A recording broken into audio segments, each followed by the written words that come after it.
new horror. Welcome to an all-new horror show interview. And here today with me is Peter Gagik from the Cine-Masochist. It's Petar Gagic, so you might as well just call me Pete. Okay, that works. If you can't do the rolling R, there's really no point. So yeah, let's just let's get into the questions here. Sure. I got about 9 or 8, depending on how you want to answer them. Cool. So the first one is, what are your thoughts on the current state of mainstream action and horror movies? Well, I don't know. It's a mixed bag. I tend to just go see whatever looks interesting, and if it doesn't, I don't go see it. But there has been some good stuff. I mean, I like what Blumhouse has been doing recently. Some of the action stuff I'm not super keen on. I do actually prefer more of the indie stuff. I like guys like Scott Adkins, and I like Michael Jai White, Tony Jaa. Everybody who was in The Raid was phenomenal. I think what mainstream action is lacking a little bit because they're utilizing a bit too much of the CG, relying on CG, relying on not really having guys that can do real action stuff like, martial artists. I think the 90s and the 80s were a lot better for that. And I think the indie market, when it comes to that, is a lot better for that because you've got guys that not only have the charisma to be actors, but they can perform real martial arts stuff like the way Scott Adkins does. Like the Undisputed movies are brilliant. Raid 1 and 2 are great. I think overall those are a lot better than the action movies we're seeing in theaters. Besides the occasional surprise hits, like John Wick is really good because, well, Keanu Reeves, he really gives a shit.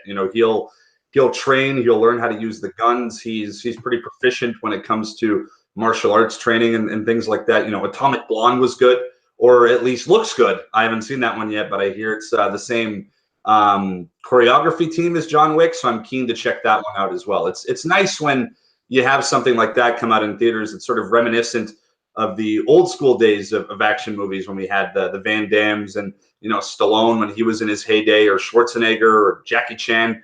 That was the good stuff, and it's nice to see stuff that's reminiscent of that because action, I feel like, needs to be pretty down and dirty and pretty hands-on. It needs to rely a lot less on computers to make the guy look tougher. Like biggest example I can make is like seeing Chris Hemsworth as Thor. I think the movie was the Age of Ultron, where they literally CG a big like thing that he's holding to like hit people with, and you can tell it's like a CG block thing. It's like what's the use of all that fucking muscle if you can't lift anything? I mean, what's the point?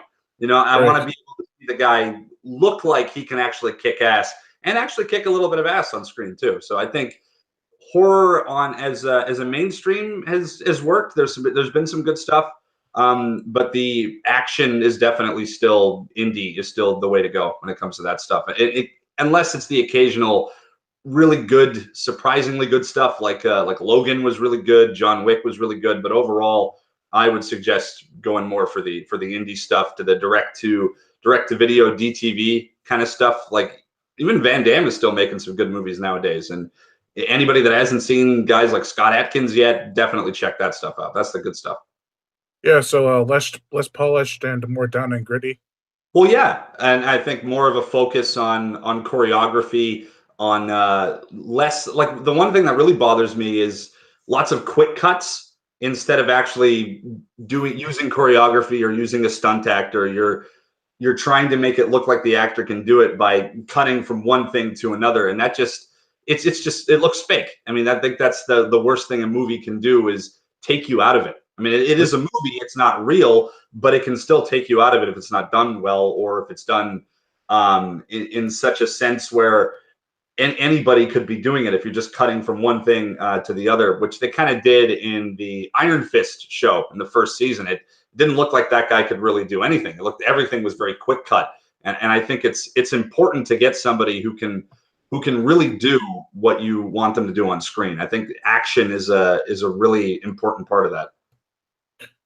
Yeah, we got 3 people watching now, but not really any questions, more just saying hi and stuff. So that's pretty much it for now. But also, well, second question, I saw your comment on this on one of your posts, but Mhm. I wanted to make it more like give more a reason why.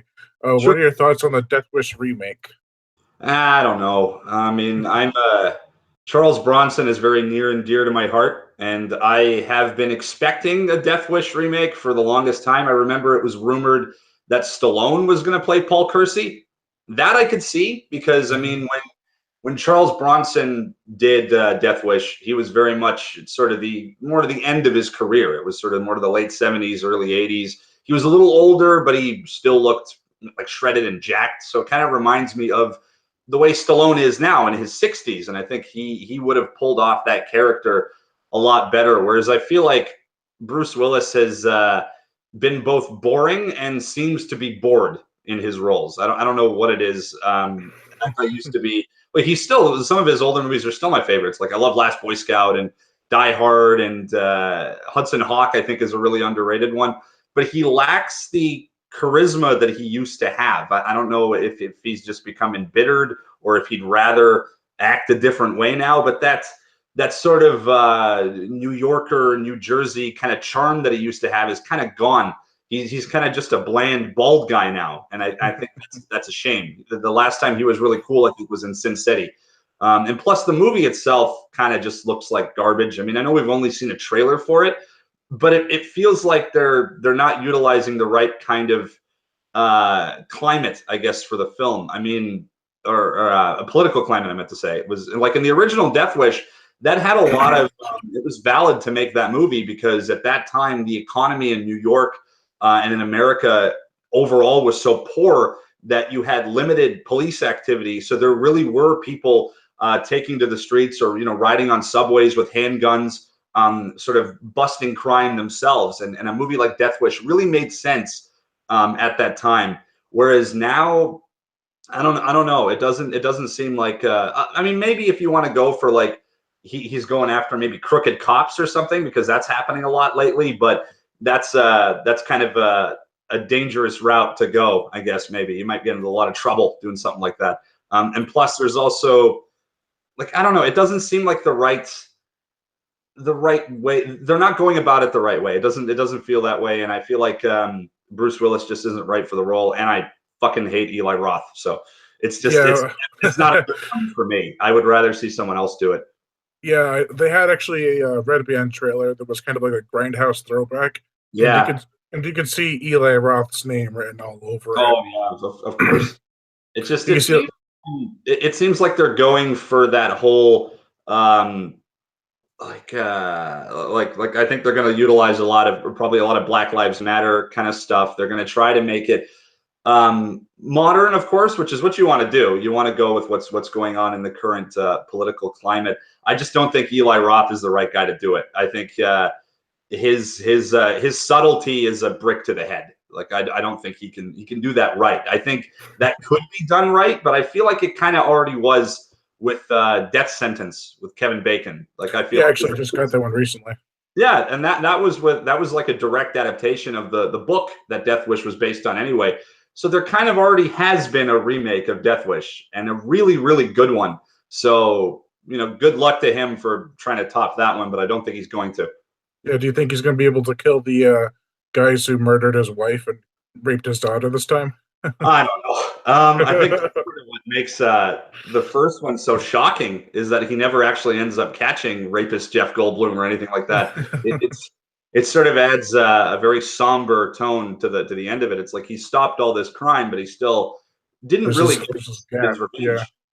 I kind of like that about it. It makes it very dark, very real, because crimes like that happen almost all the time. At least they did at that time, and you never know who might have ended up doing it. It's random people in an overpopulated city that can very easily disappear. So I kind of like that the realness of it, and I feel like I'm sure Eli Roth will try to do his own version of that sort of darkness, but I don't know.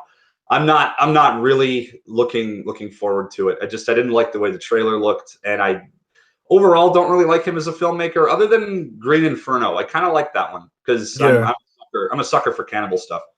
yeah. I remember seeing your review for Green Inferno with Good Bad Flicks a while ago.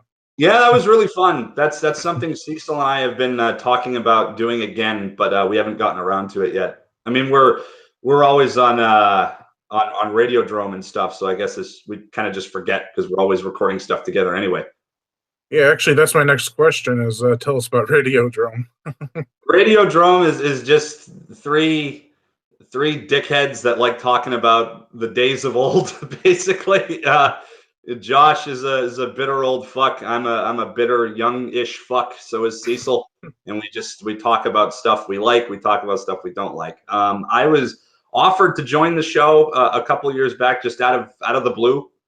Josh had messaged me and said that he liked my stuff and wanted me to be one of the new co-hosts because that was sort of post when Brad Jones, the cinema snob, was on it. He left to go do his own podcast. He of course originated that whole Radiodrome thing anyway before Josh had even showed up. So I was pretty excited to have been invited on, and Cecil and I had kind of already been like friends, I guess, like sort of online friends, sharing each other's content and sort of supporting each other's work since we met each other on the That Guy with the Glasses forums. Actually, that's where we sort of I wouldn't say started out, but that's where we met. And I discovered his stuff and loved it. He discovered my stuff and loved it. So then eventually, he was already, I think, on Radiodrome around that time. And then I'm not sure who suggested it, but I ended up getting called in, and I think we click pretty good. I always have a good time recording with those two assholes. Yeah, what was I gonna say? Oh, is it is the name kind of a reference to Videodrome, or is it Oh yeah, just? absolutely. Josh has a huge raging boner for Videodrome. Absolutely, that's definitely where it came from. I actually got a question from one of the audiences. Sure. Super Plush Dude asks what's your favorite movie? My favorite movie, like all time. Yeah. That's a hard one because I would have to just go with RoboCop because that's a movie I watch at least once a year. I really like it for some reason. Not so much when I was a kid. When Emil is melting, that scarred me for years, and then I rediscovered the film when I was like, because I'd seen it like at 6 years old for the first time, and then rediscovered it around 14, 15 years old, and I was like, this is amazing, and I just appreciated everything about it. It wasn't just a robot shooting guns movie. Like I learned to appreciate the heart of it as well, and it subverts genres. It's not just an action film. It's not just a black comedy. It's not just a science fiction. It's not just a drama. It's fucking RoboCop, and it's amazing. I feel like they could never really make another movie like that again. And the remake was just tragic, just a tragic, Yeah, tragic film. I remember seeing the trailers for that. I was heartbroken. Yeah. Did you end up going to see it? Nope. I did because I'm an idiot. I bought the Blu-ray for $5. So I don't know if that's a big loss, but Well, if you have a hammer, you could probably have some fun with that movie. yeah. You could just smash the shit out of it. How do you get motivated to do your videos? Like, I know I that don't there's a know. lot of sometimes there's a gap in stuff, but There's usually gaps just because I work full time. I can't really yeah. do much about that. I try to put one out at least every month, month and a half, because there is kind of a production whenever it goes into it. I gotta light it, I gotta write it, I gotta shoot it. I gotta memorize lines and then record all the overlaid audio and stuff. And there's color correction. There's all sorts of stuff. They're almost like, oh, excuse me, almost like little mini documentaries or movies, really. I mean, it's me on camera. It's showing clips of the movie. It's me with overlaid dialogue. I come up with at least what I think to be an interesting way to light it because I don't want it to look like every other vlog on the internet. I want it to look like something different.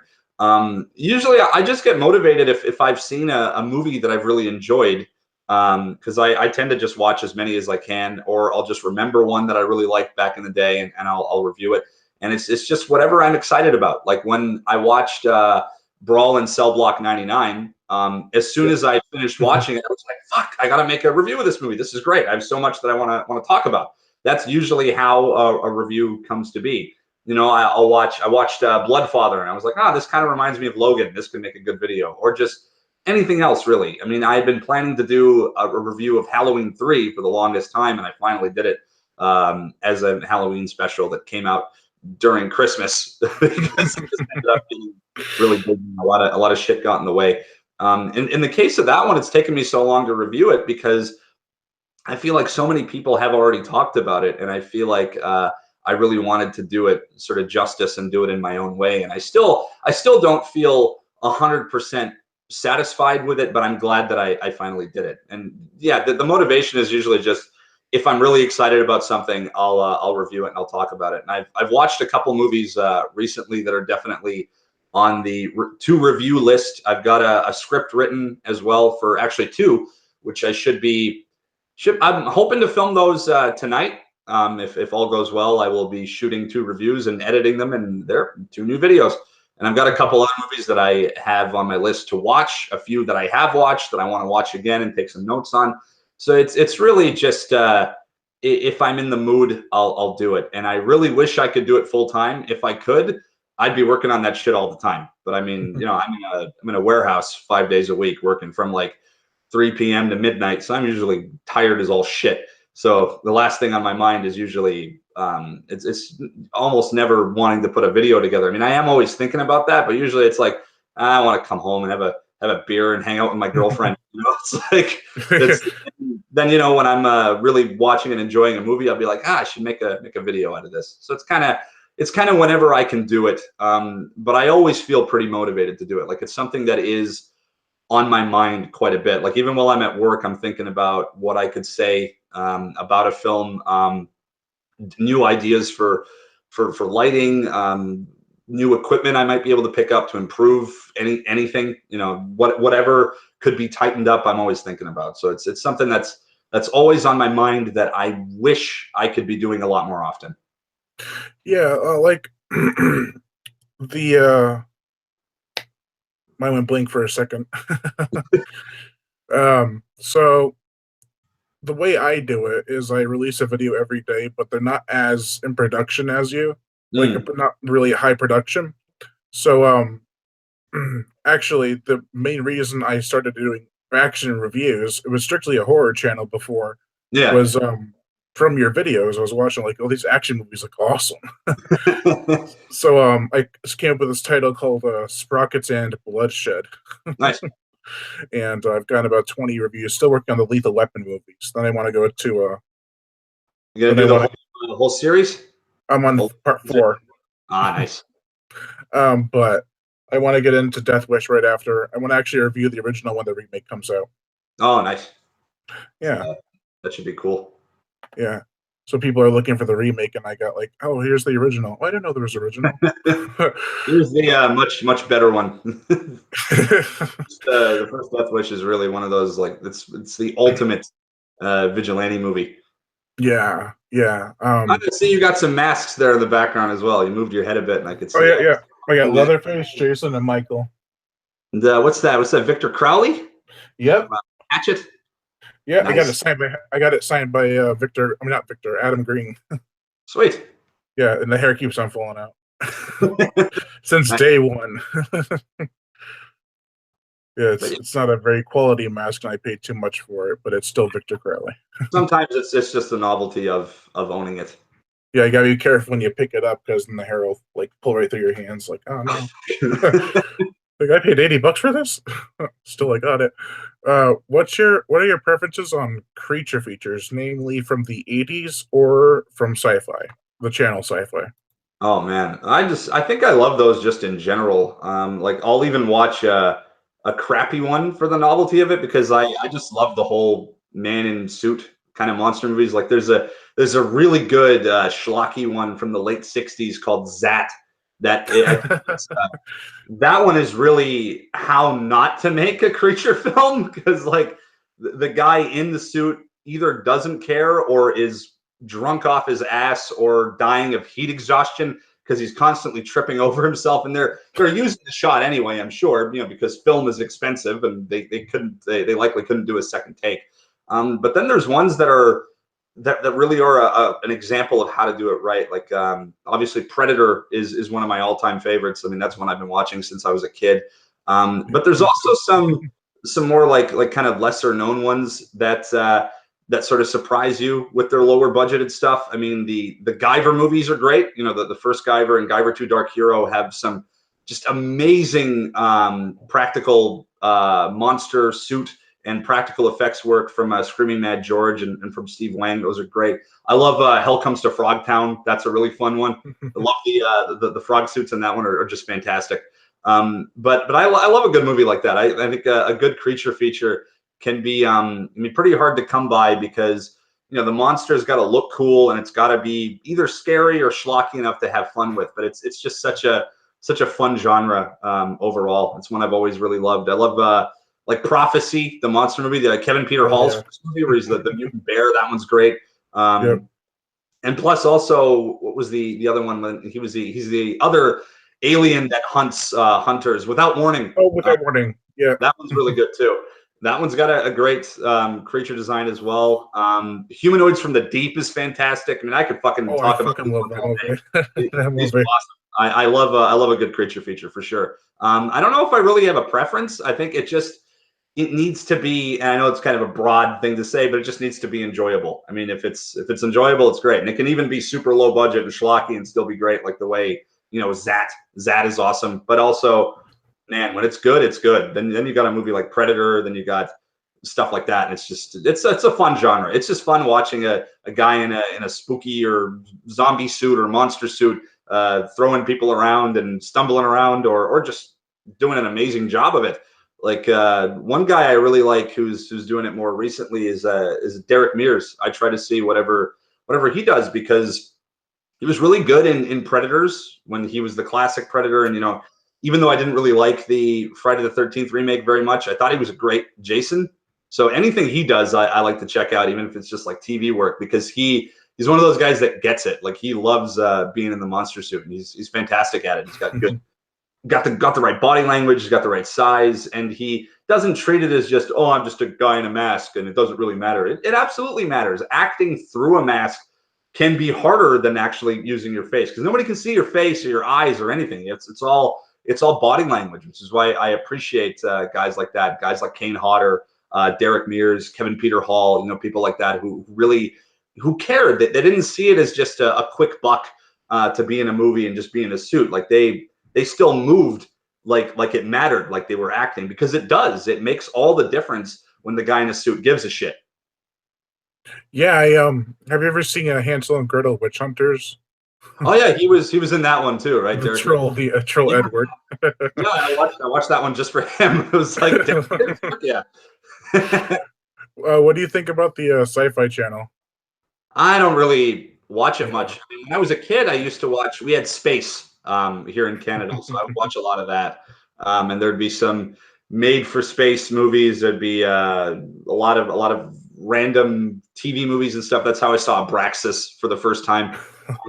I think it's a fun channel, or at least it was back in the day when I used to watch it. I don't really watch cable anymore. I mean, I just kind of just watch the internet and movies and stuff because I got bored of TV a long time ago. It's more just Netflix and movies for me now. But I remember back in the heyday of space, some great shows on there, some reruns like Quantum Leap, and some good original shows like Lex. I really like Lex a lot.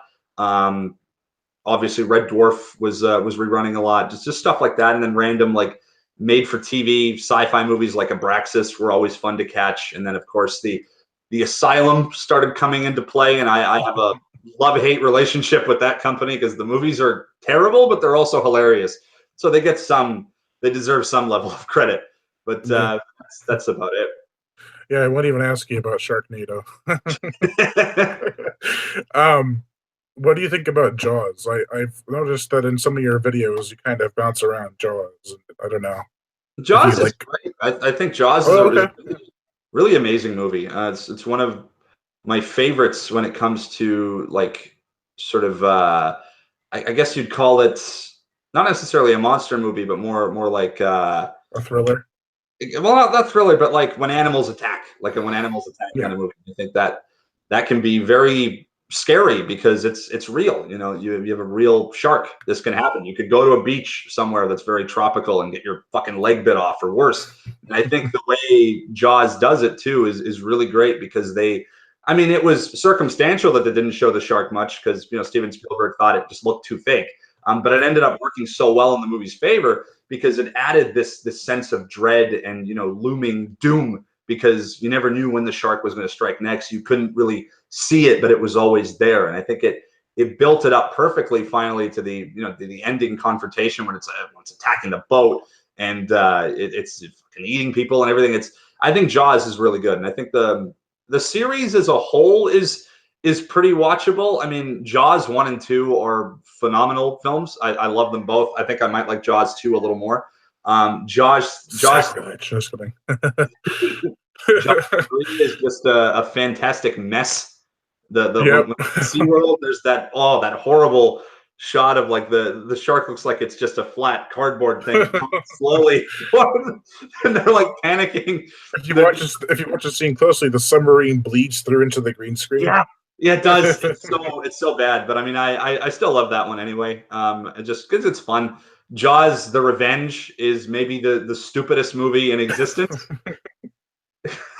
Because I mean, it follows them from where they are, from you know, Amity Island or whatever, to the fucking Bahamas. Like, how?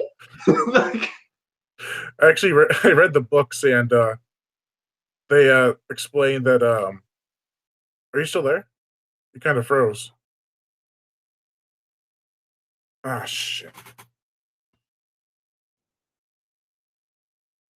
Hold on, everybody. I'll get him back.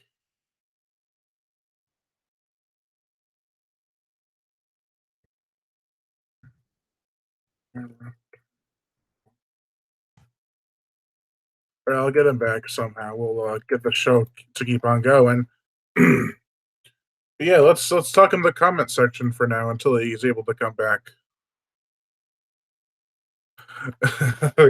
Luke from Confused Reviews says, "We all know you love all the Jaws movies. Don't hide it." And I'll have to say, yes, I do. I grew up with all of them.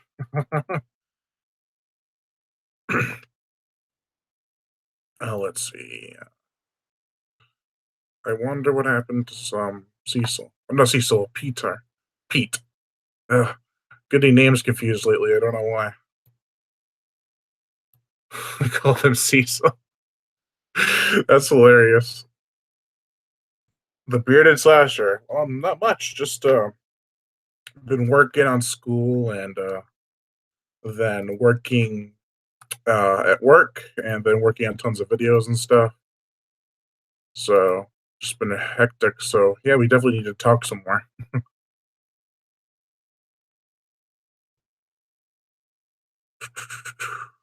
Stinks I had like 5 more questions.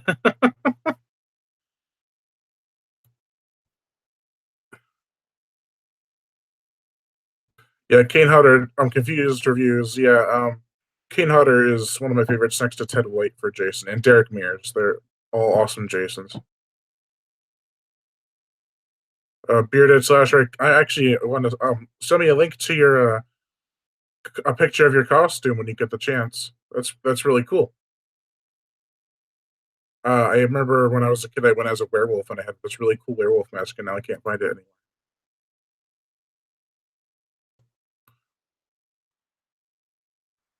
Oh, I think he's coming. Yeah, he said something happened with the connection, so he'll be back on. Dang computers.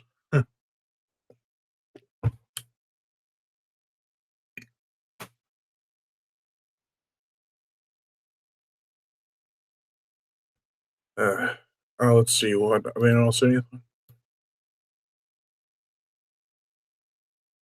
Yeah, the bearded slasher. Yeah, Kane Hodder should have been Jason in Freddy vs. Jason, but Ken Kersinger, I think his name is, he was pretty good as Jason. I liked him in Joyride 3, which is pretty cool because in that movie he also kills a character he killed in Freddy vs. Jason. Well, he doesn't I'm not going to spoil anything what happens to the character. He may or may not kill him, but both of them from Freddy vs. Jason are enjoy free roadkill. Yeah, Kane Hodder and Robert Englund fighting together would have been a masterpiece.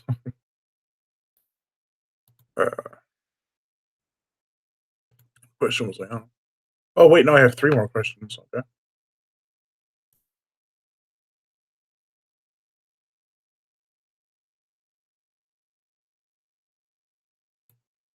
I think that's a pretty good question. Well, I'm not going to spoil it yet because he's not back on. We'll see.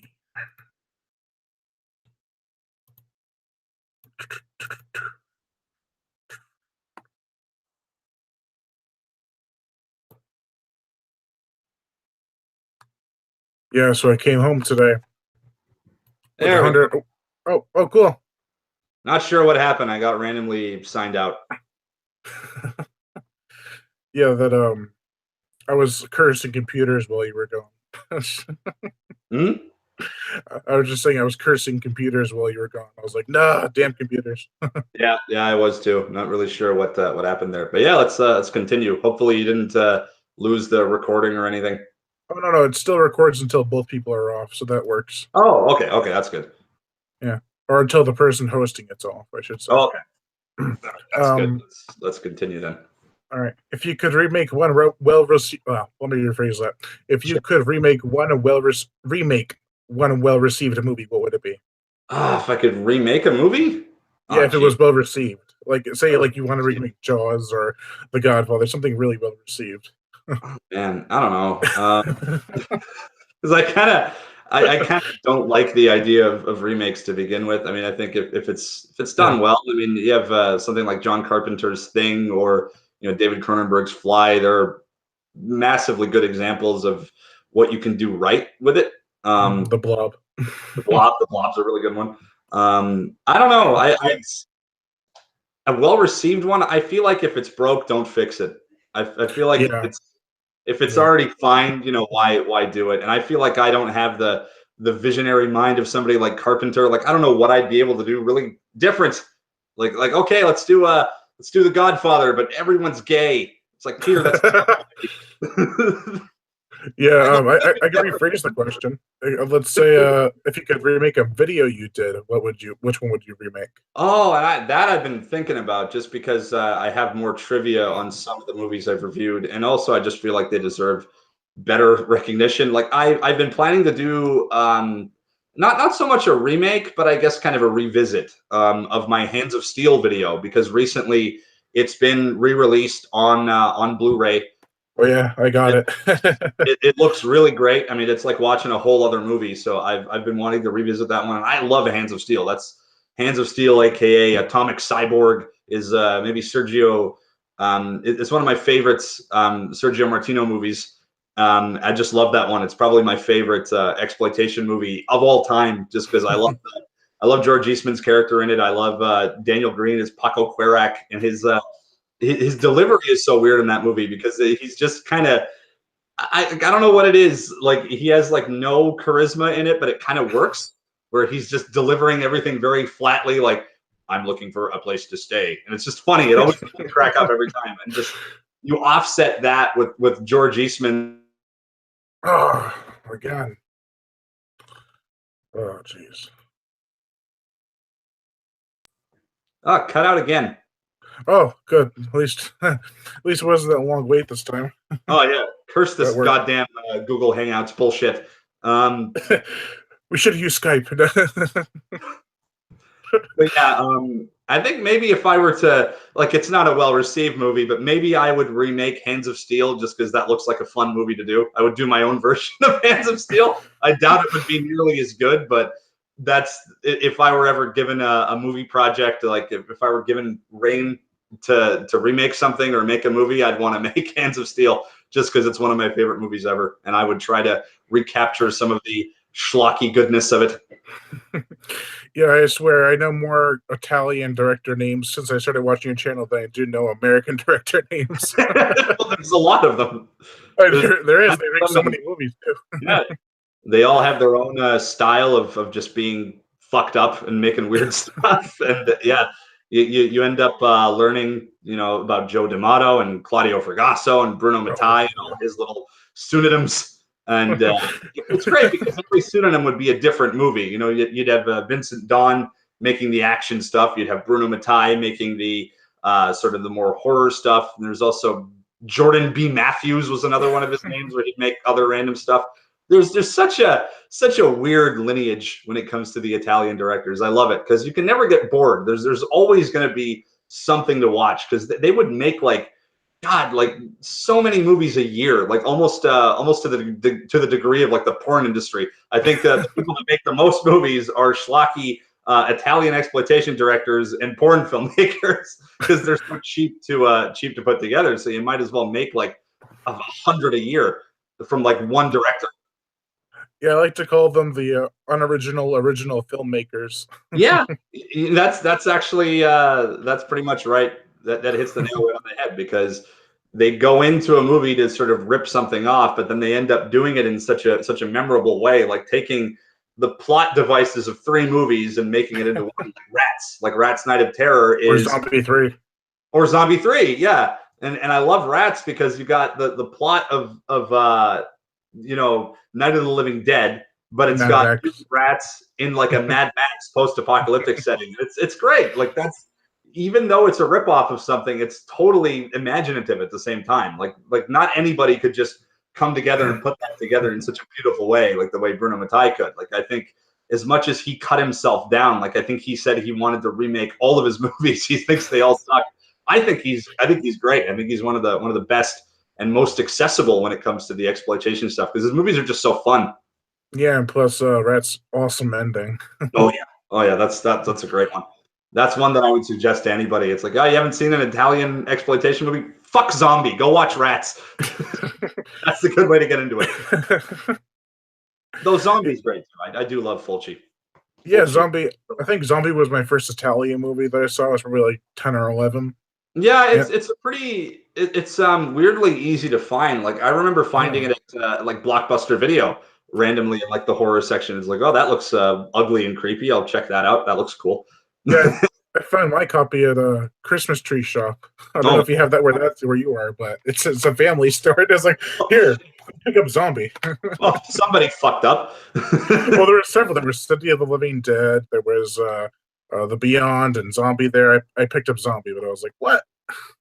I love like Zombie, I think was my first Fulci movie, but it wasn't until I saw The Beyond that really made me a fan of his. Like The Beyond I think is a great one. That one I think really shows more of his talent as a filmmaker than Zombie does. Zombie is good, but it's more like schlocky. And it's got that great shark versus zombie scene, which I think is really ultimately what has the movie, like what everything the movie has going for it is that just awesome scene. Like where else are you going to see something like that? That's a real guy fighting a real shark underwater. Like that's badass. Probably a real dead shark, but Oh yeah, for sure.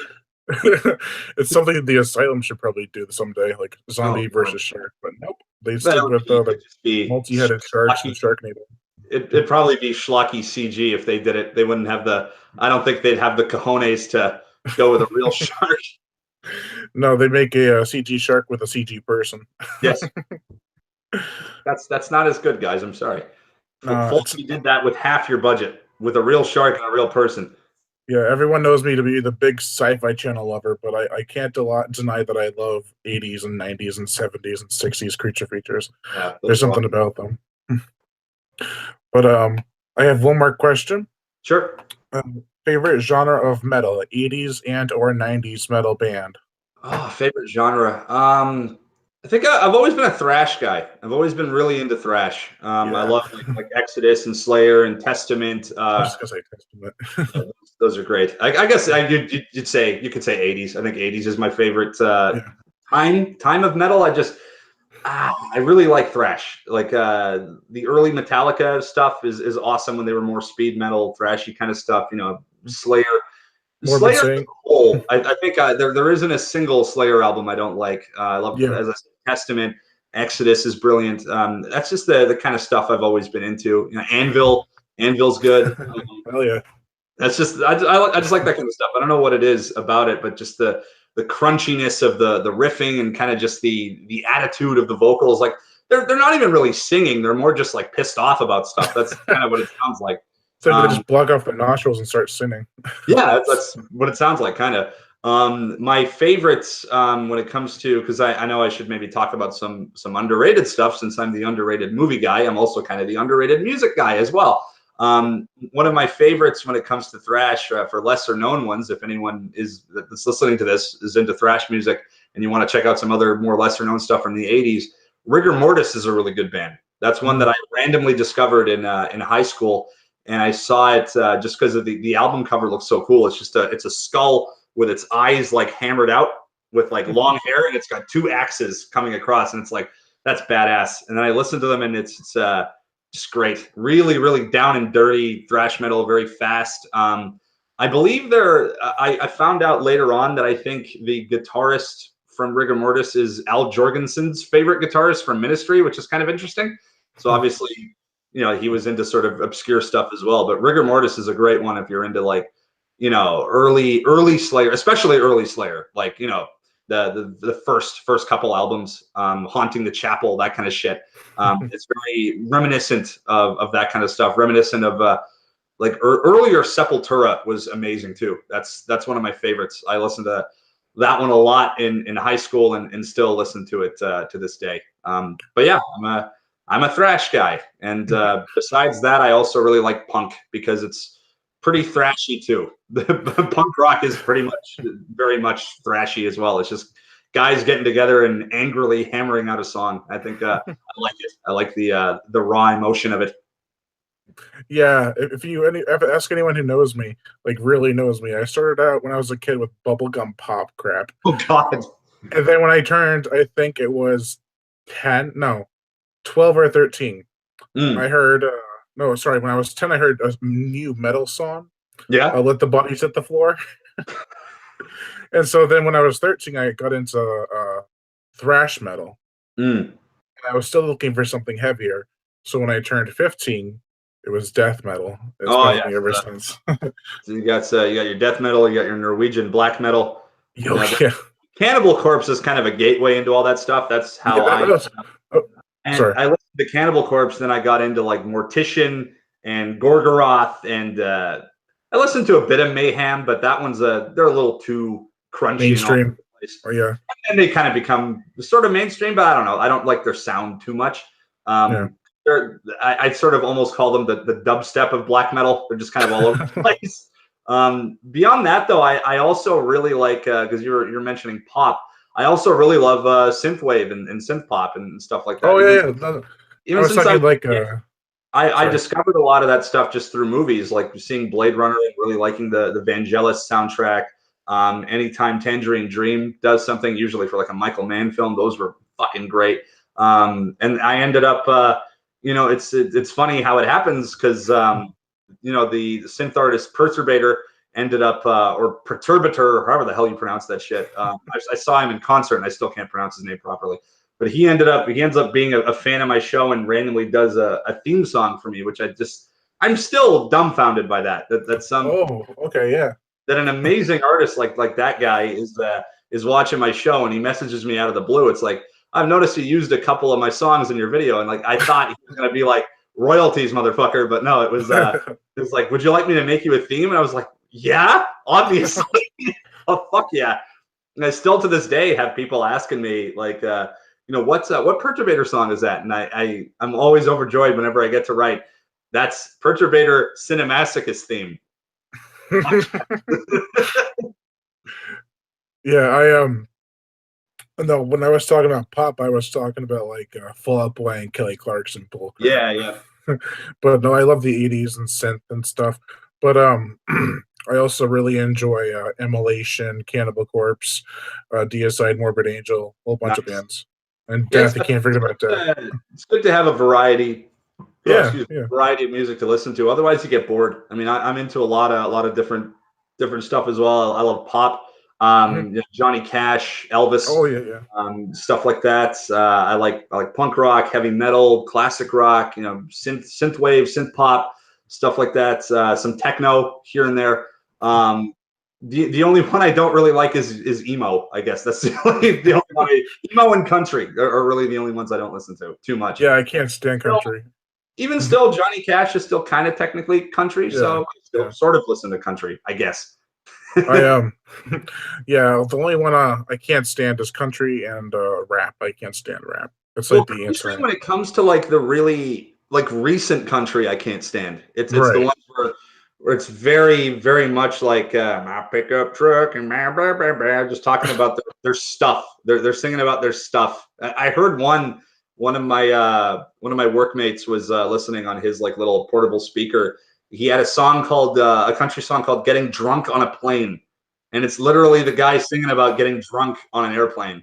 He's like, "I'm But getting it drunk sells on a plane." millions. Terrible. It's awful. I know, I know. And rap, I mean, I do like some rap. A lot of it, like a lot of the recent stuff, I can't stand, like the mumble rappers and the rappers that just like Kanye West kind of stuff. The guys that Mm. seem to be full of their own shit. But I do like some stuff. I really enjoy Death Grips because they have kind of a punk vibe to them. I like old school NWA. I really like, especially the Eazy-E stuff. I've always been really into. Um, there's a weird horror rapper that I got into a couple years back called Sutter Kane that I kind of like, and Hopsin is good. But overall, I wouldn't say rap is one of my favorite genres. But the stuff I do like, I really enjoy a lot. Like I love like Body Count. I like a lot because it has a cool fusion of rap and metal and manages to make it work in a really cool way. But it's definitely not one of my favorite genres. But the stuff I do like, I'm really into. Yeah, there's a whole like I like Fleetwood Mac, Alice Cooper, and stuff like that. I was gonna see Alice Cooper live, but the tickets are like $750 for closed seats. Yeah, I can imagine But so. yeah, and I've been getting into punk too, like the Clash, Ramones. But It's yeah, good. It's good getting shit done music. It gets you motivated to get stuff done. yeah, like if I ever go for a walk, I don't want to listen to death metal because it's more of an experience for me. Yeah, So I usually listen to something more upbeat to get me walking.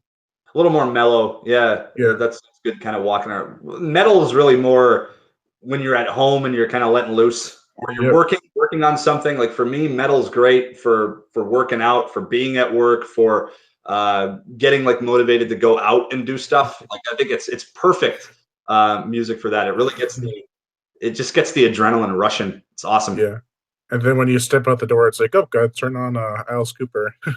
Yeah. Or else I'm not going to get anything done. Alice Cooper or some Tangerine Dream, something like that. Yeah. A little more mellow. Yeah. So, do you have anything else you want to add, or? Not really. I think we've covered pretty much everything pretty well. Mm. Yeah. Um, for those if anyone's that's listening, check me out on Radiodrome with Josh Hadley and Cecil. We record every Wednesday and every episode goes up every Thursday. Check out my YouTube channel. Obviously, I'm sure there's a link to it somewhere here for people to access. I put up videos every now and then whenever I can, reviewing movies that I like. They tend to be obscure, weird, fucked up movies, but I like them. I hope you'll like them too. And if you don't like the movies themselves, you might like my show. There's some people that watch my show just for me. Weirdly enough, I get comments like that. I'm like, the fuck is wrong with you? But thank you. But yeah, that's about it. And also, whoever's listening, check out this fella's show who's interviewing me because he seems to be a cool dude that likes what I do. So good on him, I suppose. That's about it. Yeah. Definitely check out the Cine-Masochist. Pete is just an awesome guy. The first video I saw of yours was the Watchers video. So I was looking for people who saw Watchers. Oh, nice. And my favorite is the Exterminator because it looks like you put a lot of effort into that one. Oh, I feel like that one really needed a lot just because Exterminator is, in my opinion, it's as much as I love Death Wish, I think that is the best vigilante movie. Yeah. It's captures, it's just like New York itself is a character in that movie. It's so grimy and sleazy and dirty, and I love it. And I love Robert Ginty as well. Just he's got this great everyman appeal to him. He's rocking the Vietnam jacket and all that stuff. It's a perfect vigilante movie. And also Watchers, that's That's an interesting one. I decided to do a review of that one just because I had rented it from a video store randomly when I was a kid and remembered really liking it. It's one of those like random creature features that I've always really enjoyed. And just Michael Ironside is fucking great in that movie. Yeah, I'm the machine. I've got no conscience. And he just shoots the guy in the head. It's awesome. Yeah, I totally forgot what I was going to say, but definitely check out the Cine-Masochist. Pete is just top notch when it comes to quality. I try to be. I'm sorry it's taken so long to do the interview. Like, I'm not gonna lie. Anytime I have a weekend, I kind of forget about other stuff. I was like, "When's he gonna get back to me?" Keep in touch and let you know anytime I've forgot or if I've been out and about doing too much shit. But yeah, I'm glad we sat down and did it. Yeah, it's not like he never ignored me. He always said, "Oh, this happened" or something. I always let you know if I was if I yeah. Wouldn't necessarily be that I forgot. It would just be, well, shit, I'm still out. Yeah. All right. Well, thank you for joining me.